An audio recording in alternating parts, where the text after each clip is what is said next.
before we go into your story, I actually want to talk about perfectionism. It's something that, a lot of women, people who are listening to the podcast, including myself, are managing and dealing with. And I know you mentioned early in the business, that was also something that kind of held you back maybe in different ways. So I'm curious, how has your relationship with perfectionism kind of changed over the years now that you've kind of been in the business for, 7+ years? Yeah, it's a great question. And I think it's something that all founders struggle with. And also, frankly, women, because I feel like there's this notion in society that we have to balance it all and do it all and not just do it all, but do it all really well. Yeah. So I think that's, I certainly knew early on, though, that I wouldn't do it all and I wouldn't be the best sort of at everything. So I at least sort of recognize that angle of it. But I'd say, as it relates to your specific question on perfectionism, I think one of the most important lessons I've learned with starting a business is the idea of embracing failure. And that's actually a bit of sort of the opposite of perfectionism. It's embracing the challenges and the bad outcomes as part of the process. And seeking perfectionism itself can actually be very destructive as a founder. And that was something really important to get used to early on, was we have to test a lot and learn a lot, and we will fail along the way, and that is okay, and we will eventually get to our goal, but it will not be linear, and it will be choppy and down occasionally, and then back up, and then down even lower than the time before, and then hopefully higher than the time before. But yeah, that's certainly been something that was challenging to learn, but we wouldn't be where we are today had I been too much of a perfectionist. So that was really important for us to learn quickly. Yeah. And I love that there's nothing like business to teach you these lessons, right? Like Yes. you launch and you're like, oh crap, like we can't be perfect because things will naturally always go wrong. That's just part of business. So if you're able, to your point, to embrace that, it makes the process so much easier. And I feel so lucky. I've had women, I've had, over 200 interviews. So we're always hitting roadblocks. Like it's just part of it. And I know that all the women I've interviewed have gone through it and it's part of it. So it gives me a little bit more comfort that this is part of the ride and part of what we signed up for. So it makes it a little bit easier to navigate. But I love that quickly figure that out early on, because I think there's so many people who might be listening who have an idea and they're like, man, I just have to get the branding right, the name, the website, the colors. And I'm like, just get started. Like you will figure it out as you go. And that's the biggest gift. So I love that. So I'd love to go back and talk about your upbringing. You mentioned from a very early age that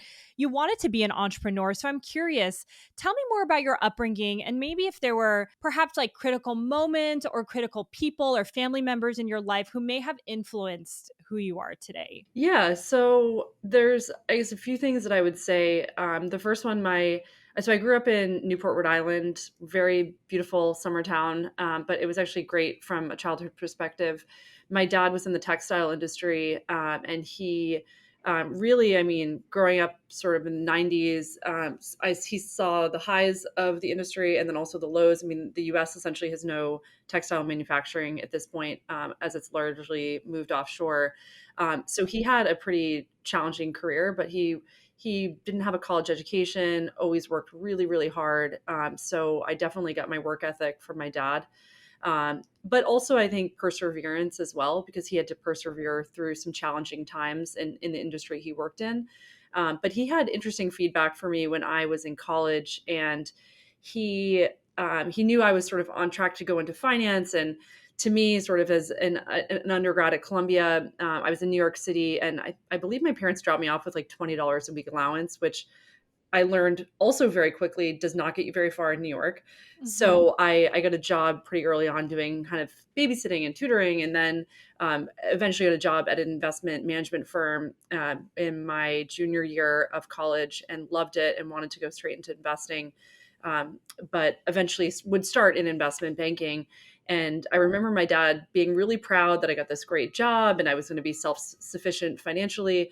But he also had concerns about me not finding fulfillment in that path. And specifically for him, every day he would go into work and he would see the fruits of his labor. I mean, literally in the factories, the textile be printed and the different patterns, and he could really see the product of what he did. And he had concerns for me, thinking that without something tangible to actually hold in my hands, I wouldn't see that same level of fulfillment. And I think that that kind of started the entrepreneurial bug in me. That question of creating something on my own was really important. I always had that seed in the back of my mind as something that I would want to do.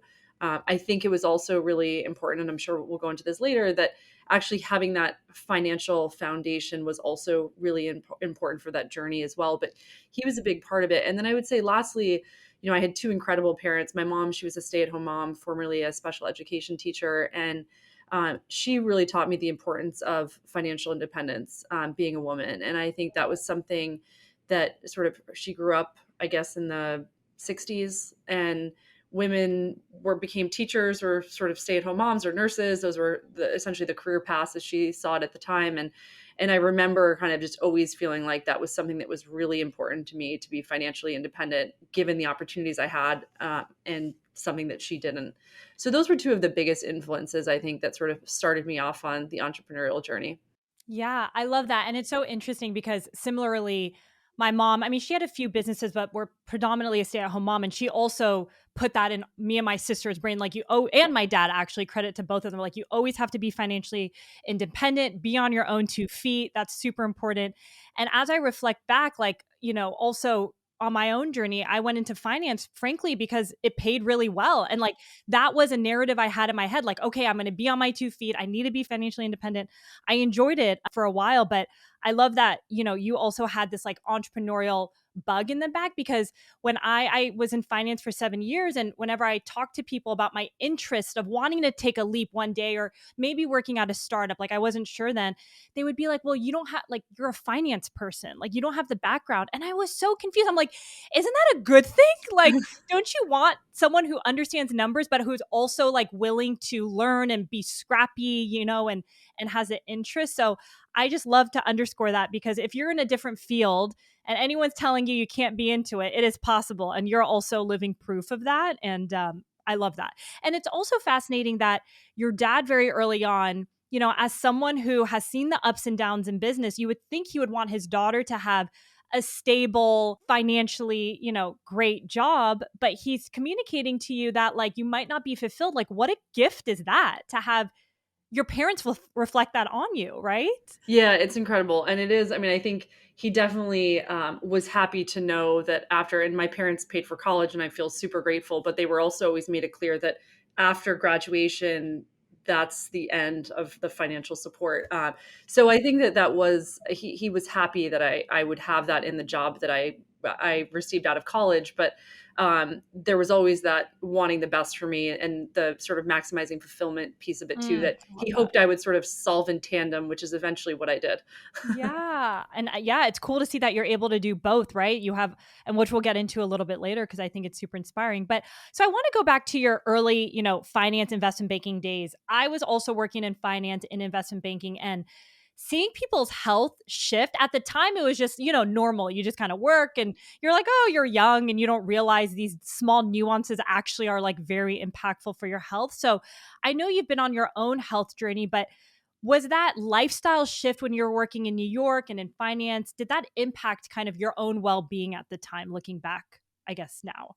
Yeah, absolutely. It did. It actually, and this wasn't sort of directly to starting RiseWell, but when I was in investment banking, I remember, so I'm in my early 20s and working crazy hours and not sleeping much, and um, working really hard. And also keep in mind, like, I start investment banking in 2007, which right before the global financial crisis. So it was also a very educational is the nice way of putting it, but really intense time to be in that sort of side of the world.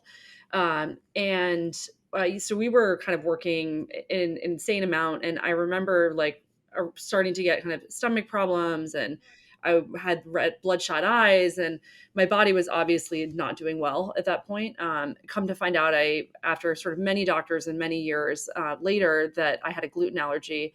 And that was the first time, because I think I largely felt invincible for Yeah. most of my life, that I felt like I can eat anything and do anything and sleep as little as I want, and there's no repercussions. That I realized that there was sort of this connection between the food that I ate and how it made me feel. I'm also half Italian. My dad, his family they were Italian immigrants, and we lived off of bread and pasta. And so the idea that that's something I couldn't eat was also unfathomable at the time. But with just a few days, I remember my doctor saying, just give it a few days and see how you feel.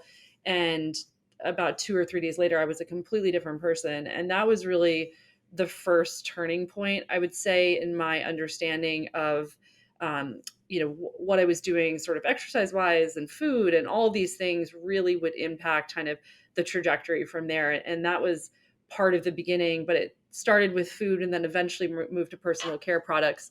So it definitely, and it's something that a lot more people talk about now. I think the importance of health and well-being. And I remember stories, and you might too, but of people from your analyst class that had collapsed because they had worked all night and things happened. I mean, these were stories that were frequent, and it was just you accepted it as part of the job, that this is what you sign up for. And I think that there can be some good that comes from working that hard out of college, but obviously it's not a sustainable way of being either. It breaks my heart. I'm always wondering, how is it nowadays, like in banking? Because there's a little bit more awareness, right, on wellness and health.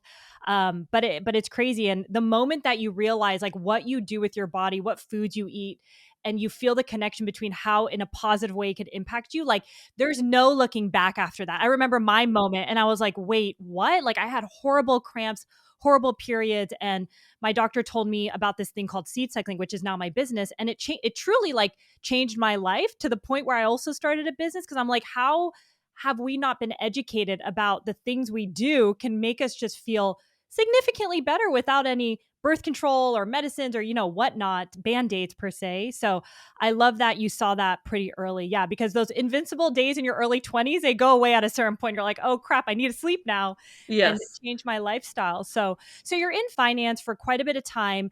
Tell me more about, the inspiration for RiseWell. I know it came a little bit later. It wasn't, very early in your career, but would love to hear kind of the impetus for that. Yeah. So my husband at the time, John, and we were going through IVF, and because I had polycystic ovarian syndrome, which I didn't know until going off of the pill. I was put on the pill when I was 18, and because I had no period, and they said this is sort of the fix at the time. This is also, I mean, it's wild to think about now, but doctors actually at the time had very little understanding of what PCOS was. So I went on to the pill thinking that was, I didn't even really understand why, but I was on it for about 10 years. And we started thinking about having kids, and realized that I would need to go through IVF, which it's not the easiest process, but also it's really expensive. So you want to make sure it works. So I think the two of us were really trying to do everything possible to make sure that we could do it once and hopefully not do it again. And we sat down with the doctor who was kind of walking us through the whole process. And he was actually, and I think this is there's probably more doctors doing this at the time, but I think it was unique then, that he said, in addition to sort of following the protocol and taking the right supplements, to also make sure you're using the right products and eating the right foods.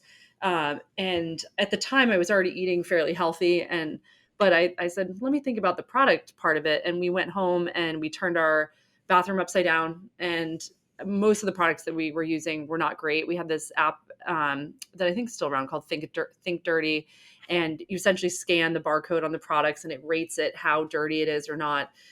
So we threw most of everything out. We're able to find replacements for a lot of the products, and the one product that we struggled with was toothpaste, which you might ask, well, why? Because it seems like there's a lot of good natural options. But the challenge, having a dentist brother, he's amazing. He's a dentist, a prosthodontist in Florida. And I had asked him, like, what should I use? Should I use Tom's? Like, what's out there that's both natural and effective? And he said, look, you're better off brushing with water, because essentially natural toothpaste take out the fluoride and they don't replace it with anything. So you're essentially using a flavored paste, which the bristles are doing all of the work, and save yourself the money. And I think that was the moment that John and I said, there has to be a better option, because we can't just be brushing with water. There has to be something better. And so that was really the moment that we said, we've got a problem to solve. That really resonates with me. And it's interesting that you mentioned like you're completely changing you're eating well, but changing all your personal items. And even with some of these clean items, you think it's effective, but Yesterday I was blow drying my hair and we have this air monitor in our room and it was really bad. And my husband's like, "What are you doing? Like, what's in your hair?" And I was like, "Oh my gosh, it's all these clean, I think it's clean, but it clearly is showing whatever's in my hair is really bad." He's like, "If this is something that you do, like, for a long time, like this could cause serious damages." And I was thinking, oh my gosh, there's so many products out there that we think are clean, but aren't effective, like your realization with the toothpaste and also me with these hair care products. So it's definitely something been on my mind. But so you come up with this problem that you're having, clearly you and your husband, I believe both at the time, both had pretty successful careers. I think, was he in finance as well? Yeah, we both were. Yep. So you had this idea. I'm sure you don't have a lot of time to like work on a side project, but what were the next initial steps to kind of get this process going in the business when the idea kind of came? So the two big requirements that we had before starting the business, and the two of us, like, by the way, were always stewing and debating different ideas about starting a business, and I met my former husband at Columbia. So we had been together for a really long time, and we both always had this itch sort of in the back of our minds that one day we'd start a business. It just, we didn't have that idea, that we sort of had with this problem. The two big requirements that we had before embarking down this path was, number one, it had to be extremely safe of a product. And what I mean by that, it was very easy for us to measure it. It had to be treated like food, because a lot of people put things into their body twice a day, specifically toothpaste, and they think that by spitting it out, they're not actually consuming it. But your gums are like sponges. So think of it as, it's still absorbing a lot of that into your bloodstreams. That's why sublingual medications exist. You put them under your tongue. It's the fastest way into your body besides an IV. So I knew that we had to treat this differently than how other companies thought about oral care products, because people are consuming them 2 times a day. And so everything that goes into our products, we treat it like food. So that was the first requirement, which I felt confident that we could solve that piece of it. The second piece, I don't think that we knew that we'd have an answer right away, but it was, we needed to create a product that was just as effective or more than the conventional products on the market. And Mm-hmm. interestingly, and you probably know this by kind of being in the space, that there's so many times you have to sacrifice efficacy when you switch to a natural product. And I think the best example I always give is with deodorant. For people that think that there's going to be a natural deodorant that stops them from sweating, that's natural. It doesn't exist. If it doesn't have aluminum in it, your perspiration will not stop. You might smell better, but you have to give up something by switching. And I wanted to make sure that here, when we were starting our brand, potentially, that we would have a swap that would be just as effective or more than what was already on the market. So those were like two fairly high bars. Um, and the second piece of it on efficacy, we were actually on, I believe one of us was on a work trip in Japan.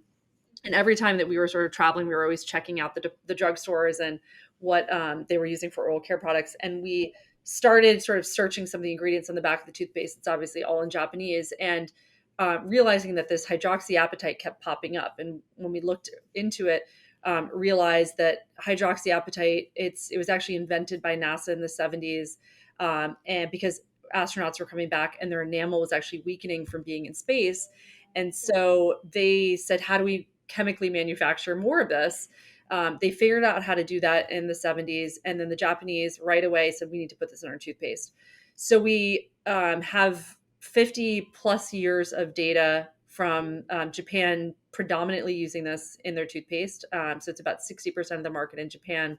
They don't use fluoride in their water. So we really have like a, millions of people control study to see how the efficacy compares to fluoride, for instance.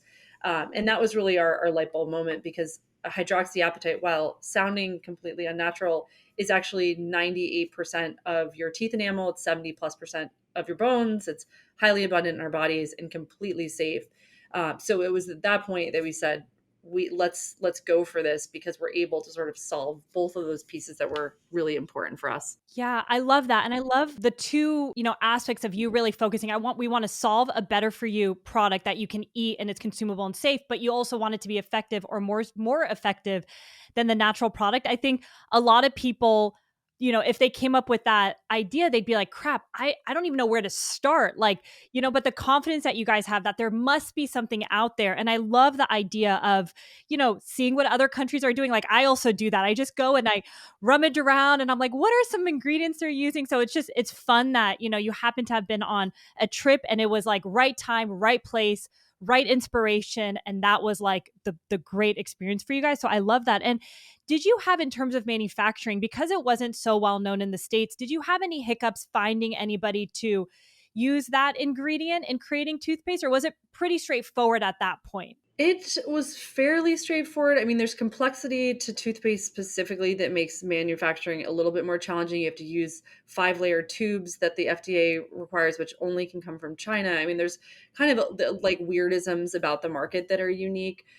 We found this superstar chemist that we started working with early on who really helped us kind of achieve the perfect, because using more natural ingredients in your products and treating it like food also has its complications. There's a reason why a lot of brands do the easy route and use more complicated things that aren't thought of as food, because it makes for easier consistency, and the formulation can definitely be a lot easier. So we had our challenges in order to meet the requirements that we had, but honestly, those were solvable by finding the right people. So it was a bit of, and I'd say like the DNA of our company is really, we think of ourselves as nerds. I mean, we are. John is an engineer, my brother is a dentist, and we all kind of bring a slightly different perspective. But to kind of circle back to your earlier question on sort of background and working in finance and using that to our advantage, I think that also allowed for us to think about the business differently than somebody with, say, a marketing background would, because the science and the analytical side were really, really important to us. And that, I think, is something that when you look across a lot of consumer brands, they tend to be branding first. And maybe science is in the top 5 of the qualities they care about. But for us, we couldn't create a product unless it was something my brother, the dentist, could recommend to his patients. Yeah. I love that. And it's so interesting. Before hopping on this podcast, I was speaking at an entrepreneur accounting and finance class here at UCLA. My friend teaches it. And, we were talking about how important it is to know your numbers, know your profit. And you mentioned, one of the benefits of having that finance background is that you go into a business knowing the importance of that versus if you had a marketing background or a branding background. So I'm curious, kind of looking at, your experience as an investor and in finance, what were maybe some of the key pillars that you're like, okay, these are 2 things we want to solve, but from a financial perspective or like a business model perspective, these, few things are crucial for us early on to figure out before we go live? I think the most important thing for us from a financial perspective was creating a business that was sustainable on its own. And I think so. We launched the business 2019. And in 2019, the idea that we would care about profits and cash flow Yeah. were, I can't think of literally any other companies that were thinking about that at Isn't the that time. I mean, crazy? this is the height Yeah. of sort of the go-go bubble with, all venture capital cared about was actually how fast your top line was growing. Profit was like, oh, someday that'll come, but like, let's not worry about that now. It'll just impede growth, was really sort of the mantra of the day. And 2020, the year after, was not much different. And so I think that was something really unique, and it's become more commonplace now for both investors and founders to think about sustainability, and not from a good for the environment perspective, although we absolutely care about that, but from a, can we survive without another venture capital check? We're largely self-funded, and for us, we wanted to make sure that we could run the business the way that we wanted to run the business, and not be reliant on a large board of directors and sort of investors coming in to sort of save us in a year or two whenever we ran out of cash. So for us, that was really one of the most important pieces, because it feeds into the ethos of our business as well, which is that we wanted to create products that were super, super clean, but also effective. And we had to do that in a particular way. And that is something that could have clashed with certain investors, and we weren't willing to sacrifice on that. That's true. I love that. And it's so fascinating that it wasn't like cash flow profitability in 2019. No one was talking about it. And I'm like, what? I mean, obviously the dynamics have changed now, but and more people are focused on it, which is great because that's like business fundamentals that everybody should be talking about. But I love that. And I'm curious, you guys were self-funded starting out. How were you thinking about creating awareness once you kind of got that final product? What were some ways you kind of got it out in the market that worked for you guys? I would say in the beginning, the most important piece of it, and I'll start sort of with the foundational piece, which I think sometimes a lot of companies, and for different categories, it could be different. But for us, we both came at this from a lens of wanting to make sure that we had a differentiated story, and not just for the sake of having a good story, but actually a story to tell people so that they would quickly understand why our products were better and different than everything that's existed before. And I think that that's really key because a lot of times for us, since we weren't sort of marketing by background, we were both mostly, finance by background, that we weren't just creating another red lipstick, let's say, where it's about the packaging. If it works, that's a piece of it, but people want something that feels good, makes them, a good look to it. And for us, if it was something recommended by dentist, the patient's teeth couldn't fall out as a result. It really, really had to work. And there had to be a story that went along with it that proved it. We were really the cleanest and most effective brand on the market. So that piece of it, like having that foundation, is really helpful for then economizing. And what I mean by that, the sort of the ad spend that a company eventually has to put out there in order to attract customers. It's a lot easier if you've got this story that makes sense, it captures your audience, they become loyal customers too, which is another, the retention piece is obviously really important. And for us, finding those influencers in 2019 who resonated with the story, who said, this makes sense to me, I want a product, it is going into my body that's super, super clean, but I don't want to sacrifice on efficacy because I don't want my teeth falling out.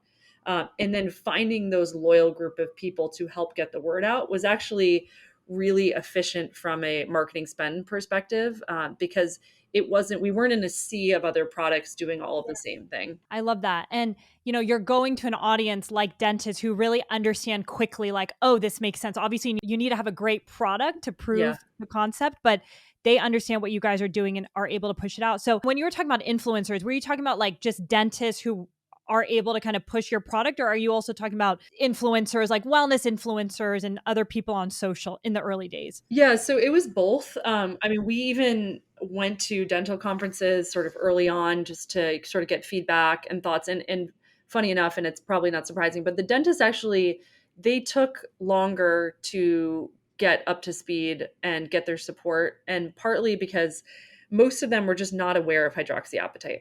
Mm-hmm. They learn about it in dental school. They know that your teeth or your enamel is largely made of hydroxyapatite. They're familiar with the concept, but not the application within products. And because there's 50 plus years of data, and everywhere outside of the US, you can actually make claims that it's anti-cavity. Oh, really? The US sort of has its own rules on doing clinical studies, which we would totally do, and we'd spend the 20 to 30 million dollars in order to get that claim, but we'd have no proprietary ownership of it once that's done. So it's unlikely that any company would invest that amount of money not to be able to own it afterwards. So that's part of the reasons, the little learnings of the trade. But yeah, so the dentist, I think, took time to learn that there's alternatives to fluoride, that have been around, that are effective. We've got studies to prove it. And then eventually they got on board. And now I think it's the word has gotten out on hydroxyapatite. And so, like the dentist you had on your show recently, they're aware of hydroxyapatite at this point. We've sort of, I don't want to take full credit for it, but mostly done a lot of the explaining and education around that for the dental community. And the wellness influencers were a huge piece of it too. Like they understood the problem. They didn't want to sacrifice on efficacy. And we were an extremely transparent company where we are scrupulous with every single ingredient that goes into each of our products. And I think that quickly resonated with, the wellness community out there as well. And so both of those pieces were really important for us to help spread the word. Because even at that time, like having a 5,000, 10,000 follower wellness influencer, they have a very engaged, loyal community that listens to them. And so it was a way to quickly get the word out with a very low marketing budget at the time. Yeah. I mean, even now, which is wild because when we launched, we had just people using our product and they're micro influencers, like even let's say sub 50,000, and they're so influential in their community that the impact is incredible. And we've had a lot of bigger influencers talk about us. And I'm like, the return that we get just organically from the smaller influencer is incredible. So it's cool to see that you kind of built the foundation of your business kind of going that route. And it is interesting to shift the perspective of these dentists who are taught something specific in school, and you're coming with this like innovative ingredient. They're probably like, what are you talking about? So I'm sure that also took, like you said, you were pretty much at the forefront of educating them along the way, which is fascinating. I love that. That's super interesting. And I'm curious, was there anything that you guys did looking back at those early days, which actually wasn't too long ago, that you wish you could have done better? Maybe any mistakes when it came to marketing or approaching influencers or getting it out there that, you just kind of learned along the way? Yeah, I mean, there's a few things sort of in the early days. I'd say to kind of piggyback off your point about the larger influencers. I mean, honestly, the times where we would try to invest in what other people told us to invest in, being the flashier sort of influencers. And then also, honestly, the marketing agencies where they claim to sort of do it all and propel your business, and you spend tens of thousands a month to do that. I mean, honestly, it was when we sort of took the reins and did things ourselves that we had the highest returns. And I think that's true for a lot of people and a lot of businesses where the story, the customer better than anybody will. And doing it yourself can be a much more powerful route. And with the larger influencers, I think it's that they don't engage with the brands, at least in our experience, and it sounds like potentially yours too, um, in the way that you need them to. And their followers are following them for maybe fashion advice or just celebrity gossip or whatever the reason is. Whereas the wellness influencers, they're truly a trusted source for their audience on what products they should use. Because in the same way that we actually sell at Credo, Credo's been a great partner for us because they do very intense screens of every single ingredient that a company is using. And to your point about hair products earlier, Yeah.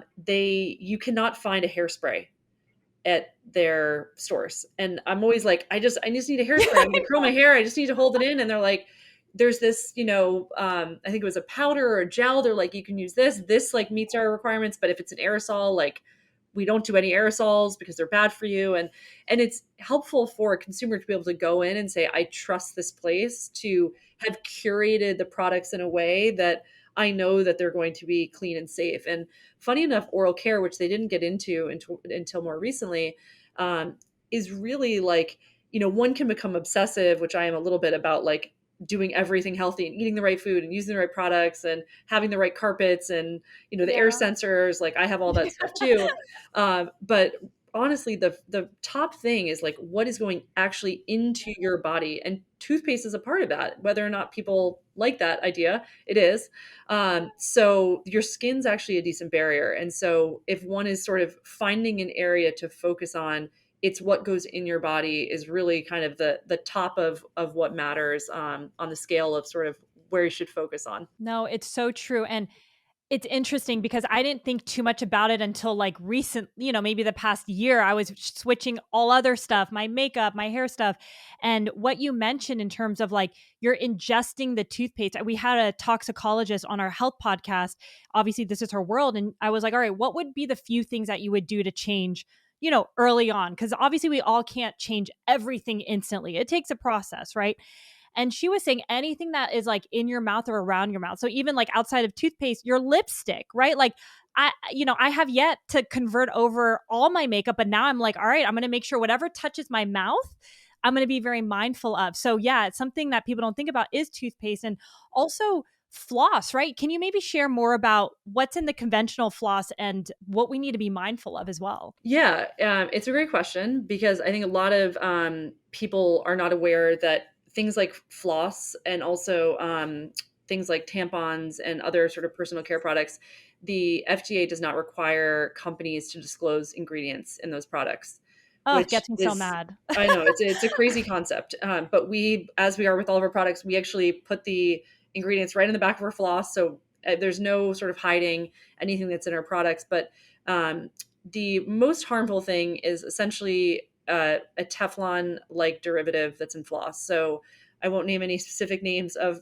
brands, but there's a brand that glides between your teeth, and that gliding mechanism that's in it is essentially Teflon, and that's what allows it to easily sort of go in between the cracks of your teeth. But what's problematic about that, as we discussed earlier, your gums are highly absorbent, and literally wedging Teflon into your gums, where all of your teeth are, twice a day, if you're flossing that much, hopefully, then does become very problematic.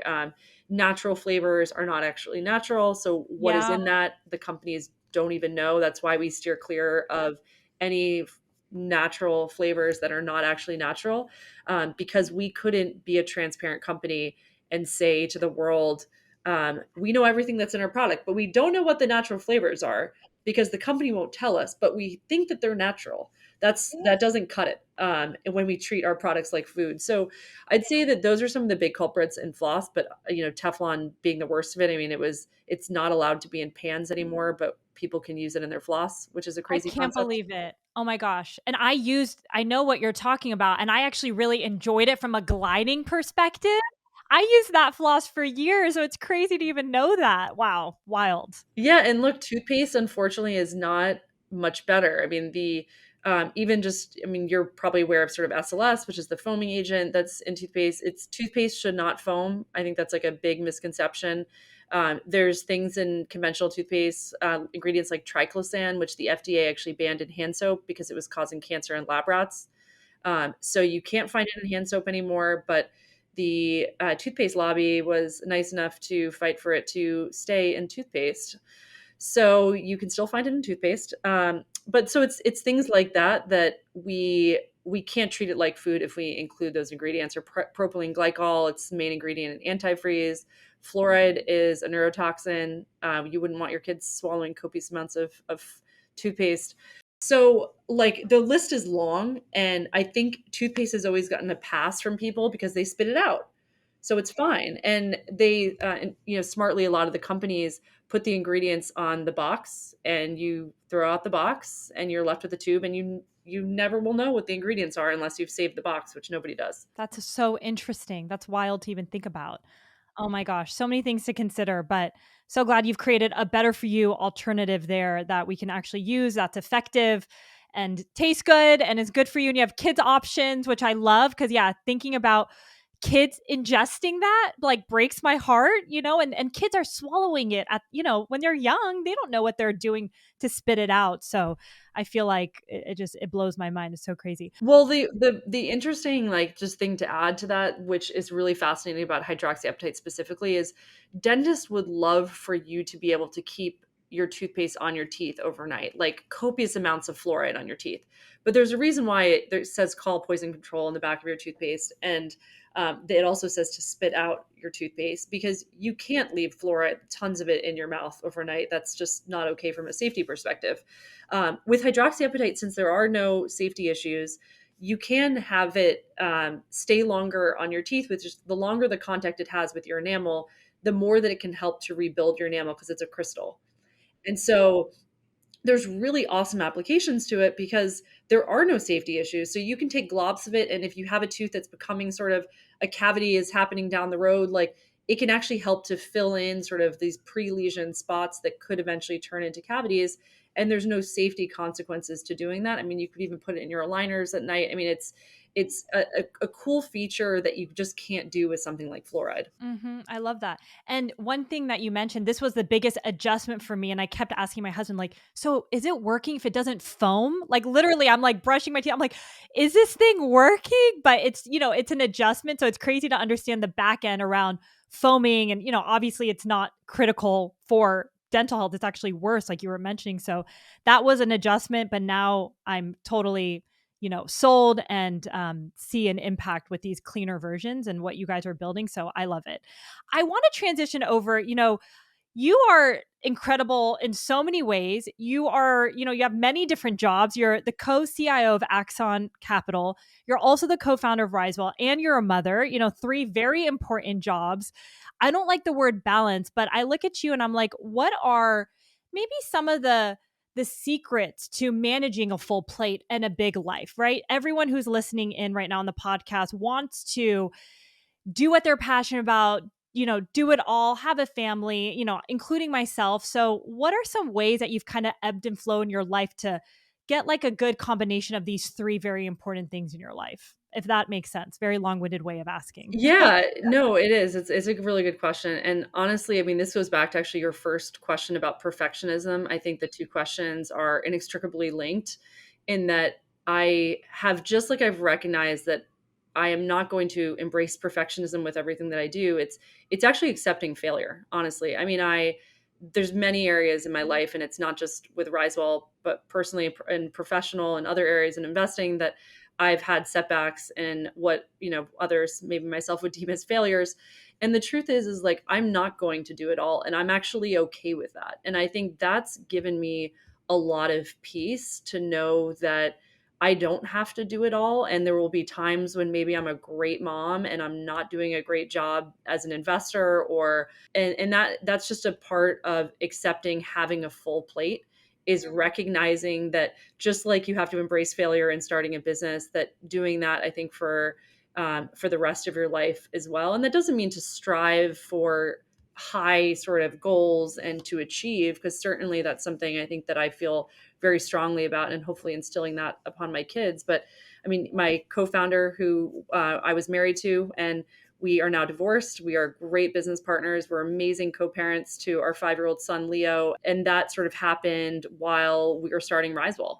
Yeah. And so we've had our share of, moments of recognizing we're not doing it all, and having moments of failure, but also recognizing that's part of being human, and also taking challenges and risks. I mean, and that's not just a business thing. I mean, I think one personally has to push themselves as well in order to keep moving in an upward direction. Again, not linearly, but hopefully over time ending up higher than where you started. Yeah. Oh, so many words of wisdom that you just mentioned there. I love that. And what's so interesting, just going back to like being comfortable with failure, what I've also just reflecting back on you is you don't really judge yourself, right? Like whether it's a business perspective or if you're being a good mom, but maybe not a good investor that week because something came up or whatnot. Like you're just going with the flow versus judging yourself like, man, I didn't get that right. Or, oh gosh, I'm like horrible at work because this week was just like a tough week per se. And I think that's a narrative we can all get to if we're not perfect across the board, but it's not humanly possible. And to reiterate what you said, if you want to have a full plate, you have to be super comfortable with that.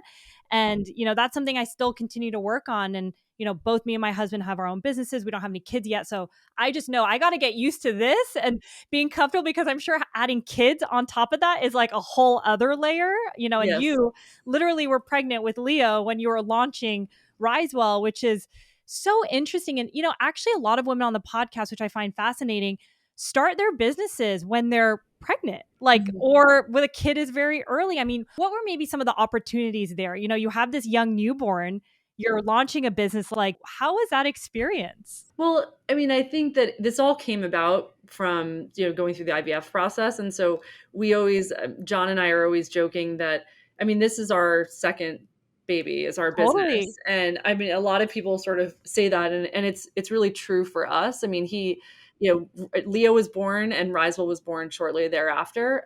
But I think that was an advantage. I mean, certainly for me, in the sense that it helped to spur an idea. And also, I mean, I think for both of us, we had this strong desire to create something that, I mean, legacy is probably too strong of a word, but we wanted to create a business that was durable and would be around for a really long time. It's something to be sort of a guide for Leo on kind of what he can achieve and do. And we're sort of in a fortunate place because we're not relying on outside capital, where we could see this business continuing in its current sort of iteration. I mean, obviously evolving along the way, but staying within the family for a long time, which is a really nice place to be, because I think a lot of people are not fortunate to be able to do that with their businesses. Yeah.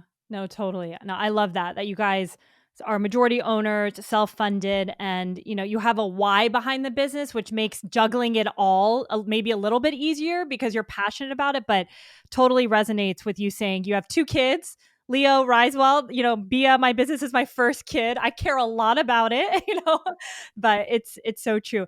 And I want to end on something. In another interview, one of these articles that you had a Q&A on, you mentioned something, and I'd love to just read it out and get your thoughts on it. You wrote, starting a company is as much emotional as it is mental. It will test you and all those intimately in your life in unimaginable ways.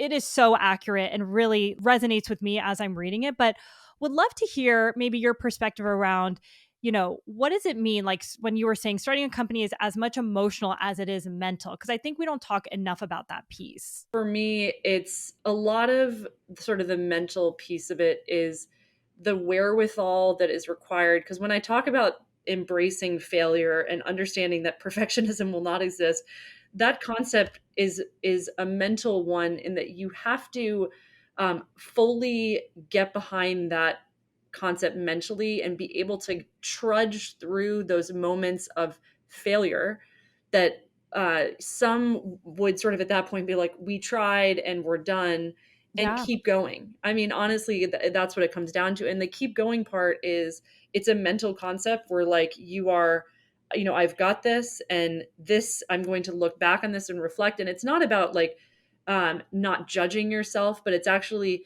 using those opportunities to reflect, like, what did we do wrong here? What can we do better? How can we improve this? And then trying to do better the next time, and then maybe failing again, and maybe failing 17 more times, or however many it takes. But being able to have the mental wherewithal to continue going despite having failures and setbacks. I swear that is like the secret sauce. Like you can have a great idea, execute well. I'm like, if you can just honor your mindset, have that mental wherewithal, like you mentioned, that is really what's going to keep you in the game. And like you said, it's so important for you to have a sustainable business that's run well, to have it, most of your life, hopefully pass it down to your child. And having that mindset is so, so key. We actually had something happen and pop off in our business yesterday. And, my husband reminded me, he's like, how can you take this breakdown and make it a breakthrough? And it's so simple, but it's like sometimes those simple words actually just help put things in perspective. And it's like, all right, like this could be really bad. A lot of people would probably freak out, but what do we need to do to make it work? And, that mindset piece is just so, so key. So I always tell people, if you could foster that in any way you can, even before you start a business, it could be so, so beneficial for you. But Kori, this was amazing. I'd love to ask a last question. What is next for RiseWell, or what is getting you excited about what you guys are doing? Or, maybe in your life, it could be personal, professional. Would love to hear it. Yeah, so we've got a bunch of exciting things happening at RiseWell, which continuing to sort of increase our partnerships with dental offices is really important to us. We launched our mints and our professional line last year, which was really exciting because the mints, to have the hydroxyapatite, which is totally safe, and to be able to put that in a mint form, which can also be used if you want to sort of take it on the go for toothpaste, you can do that as well. So it's a very good sort of portable option if one is traveling or not. And the Pro line is essentially a higher percentage. We use both the natural form of hydroxyapatite and then also the synthetic version, which has a smaller crystal size. So it helps to get into the sort of the tubes for teeth sensitivity even more, which is great.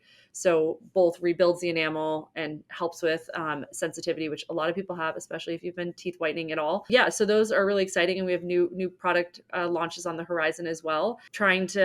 Continuing to embrace failure and try new things, as well as sort of be a mom to 5-year-old and a 1-year-old, is always keeps life interesting. And then investor by day. I mean, I'm still have a day job. So I love it. And you also have a blog that you post your food. I was like, this woman is amazing.